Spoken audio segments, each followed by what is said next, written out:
Hello guys, mentor Sunil Aastha speech and hearing care का YouTube channel. और बात हो रही है ऑटिज्म और एडीएचडी में प्रैक्टिस चैलेंजेस के बारे में कि आपको जब आपके बच्चे कोऑपरेट नहीं करते हैं तो आप टूटने लगते हैं, गिव अप करने लगते हैं।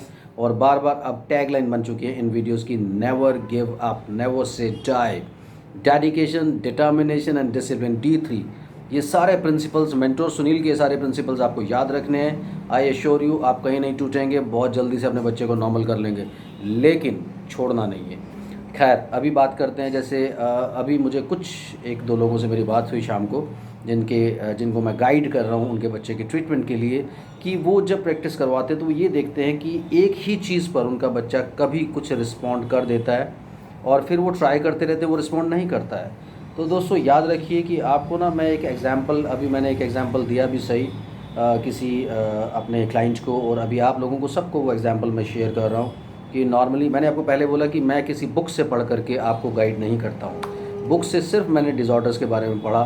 अभी 24 ईयर्स हो गए मुझे, 24 साल हो गए इस फील्ड में प्रैक्टिस करते हुए। तो मैं अपने सारे आप लोगों से ही सीख करके, आप ही के पॉइंट्स से, आप ही के पॉइंट्स को रिजॉल्व करके, आप ही को ट्रीटमेंट दे करके ये आप ही के लिए वीडियोस बनाता हूँ, ताकि जिन लोगों को ये इंसाइट नहीं आ रही वो इंसाइट ऑटोमेटिकली उनको आनी शुरू हो जाए। जैसे हम लोग बात करते हैं कि ये बच्चे कभी एक ही चीज़ पर रिस्पॉन्ड कर देते हैं अचानक से, और फिर हम कहते रहते वो रिस्पॉन्ड नहीं करते। रीज़न मैं आपको बताता हूँ। ये बच्चे, मैं बार बार आपको कहता हूँ, सब अंडरस्टैंड कर रहे हैं, दे आर ब्लफ मास्टर्स। इनको आप ट्रस्ट मत कीजिए, क्योंकि ये बच्चे बिल्कुल नॉर्मल हैं। आपके आसपास, इनके आसपास जो भी कन्वर्सेशन हो रही है वो सब अंडरस्टैंड करते हैं, अपनी सारी ज़रूरतें पूरी करेंगे, खाने का, पीने का, हर चीज़ का। लेकिन अगर आप उस चीज़ पे इलेबोरेट नहीं करेंगे तो आप मान के चलिए ये बोलना नहीं चाहेंगे, ये आपके कम्युनिकेशन वाले दायरे में नहीं आना चाहेंगे। और एक बात और यहाँ मैं अंडरलाइन करूँगा कि आप कम्युनिकेशन को पहले कंसिडर बिल्कुल मत कीजिए। बच्चा बोलता है नहीं बोलता, that is a different matter. Focus, attention और आपकी कमांड में आना और आई कांटेक्ट बनाना बहुत इंपॉर्टेंट है। तो जैसे जैसे वो चीज़ें डेवलप होती चली जाती हैं, ये बच्चे आपके कंट्रोल में आते जाते हैं।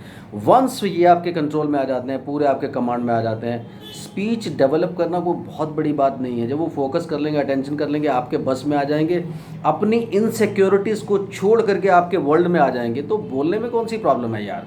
तो स्पीच को बिल्कुल इनिशियली, आप जब अपनी थेरेपी स्टार्ट करते हैं, मुझसे गाइडेंस लेना शुरू करते हैं, पहले 3 महीने के लिए आप सिर्फ इनपुट डाल रहे हैं, आपको आउटपुट एक्सपेक्ट नहीं करना। आप ये मान करके चलिए कि खाली हमें डालना है उसमें, तो आउटपुट ऑटोमेटिकली निकल करके आएगा। पहले 3 महीने में आप स्पीच एक्सपेक्ट मत कीजिए, अपना काम करते रहिए। जब आप पूरी डेडिकेशन के साथ अपना काम करते रहेंगे, ये ऑटोमेटिकली आप देखेंगे कुछ वर्ड्स उसने स्टार्ट कर दिए, you will be excited, but don't get excited, क्योंकि वो स्पीच का मैटर ही नहीं था। इसलिए आप फोकस, अटेंशन और इन सब चीज़ों पे काम कीजिए। और इनिशियली जब आप थेरेपी के लिए जाते हैं, बात कर रहे हैं कि वो एकदम से एक बात के लिए रिस्पॉन्ड कर देते हैं, बाद में नहीं। ब्लफ मास्टर होते हैं, मैंने बोला, क्योंकि वो करना नहीं चाहते हैं। वो क्या करते हैं, वो अचानक से, जब आप, जैसे आप बचपन में खेलते थे चिड़ी उड़ चिड़ी उड़ चिड़ी उड़ गाय उड़, तो वो गाय को उड़ा देता था कोई, तो बिल्कुल वैसे ही होता है। जब आप इसको बार बार प्रैक्टिस कर रहे हैं तो अचानक से ये बोल पड़ते हैं, फिर याद इनको आता है कि अरे यार हमें तो नहीं बोलना था। तो ये आपको खूब मज़ा ले रहे हैं, आप पे चुटकी ले रहे हैं खूब, इसलिए आप इनको एंजॉय करने दीजिए। और साथ साथ अपना प्रेशर बना के रखिए, आप अपना प्रैक्टिस का जो प्रेशर इनके ऊपर बना के रखिए, और मैं आपको यकीन दिलाता हूँ कि ये भी एक दिन गाय को उड़ा देंगे। तो बहुत इंपॉर्टेंट है इन बच्चों को अंडरस्टैंड करना, इनकी साइकोलॉजी को अंडरस्टैंड करना। इनको थोड़ा सा इनसिक्योरिटी हो जाती है, क्योंकि एक लेवल पे सबकी हिस्ट्री यही होती है कि जब बच्चे 6 महीने के थे और 1.5 साल 2 साल की एज के बीच में, कहीं इस पूरे 1.5 साल के पीरियड में पेरेंट्स से कहीं ना कहीं कुछ मिस कम्युनिकेशन होता है, कहीं ना कहीं लापरवाही होती है, केयरलेसनेस होती है, कि वो बच्चों पे अटेंशन नहीं दे पाते हैं। उनके घर में कोई मजबूरी हो जाए, कुछ हो जाए, उसकी वजह से वो छूट जाता है। जब वो छूट जाता है तो ये बच्चे आपके वर्ल्ड से बाहर निकल जाते हैं, और फिर इनमें इनसिक्योरिटी आ जाती है कि इनके वर्ल्ड में हमें जाना ही नहीं है। फिर आप जोर लगाते हैं, फिर वो कहते हैं ना कि चुन चुन के बदला लेने वाली बात। तो ये आपसे बिल्कुल वैसा ही करते हैं कि आपने उस वक्त इनको अटेंशन नहीं दिया, अब ये आपका मज़ा लेते हैं, चुटकी लेते हैं, इंजॉय करते हैं। इसलिए आप इनको तोड़ने की कोशिश करें, इनकी शेल को तोड़ने की कोशिश करें, इन्हें अपने वर्ल्ड में लाने की कोशिश करें, इनके वर्ल्ड में चले जाइए। जब आप इनके वर्ल्ड में जाकर के कोशिश करेंगे तो डेडिकेशन के साथ धीरे धीरे ये आने लगेंगे, और एक दिन ये गाय भी उड़ा के दिखाएंगे, यानी आप उड़ाएंगे उसको। राइट। तो एंजॉय करते रहिए। मुझसे कंसल्ट करने के लिए 8168790299 पर डायल करें। इंडिया के बाहर से कॉल कर रहे हैं +91, इंडिया का ISD कोड लगाना बिल्कुल मत भूलिए।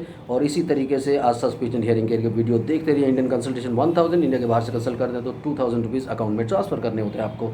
आज के लिए इतना ही। देखते रहिए Aastha speech and hearing care. Bye bye.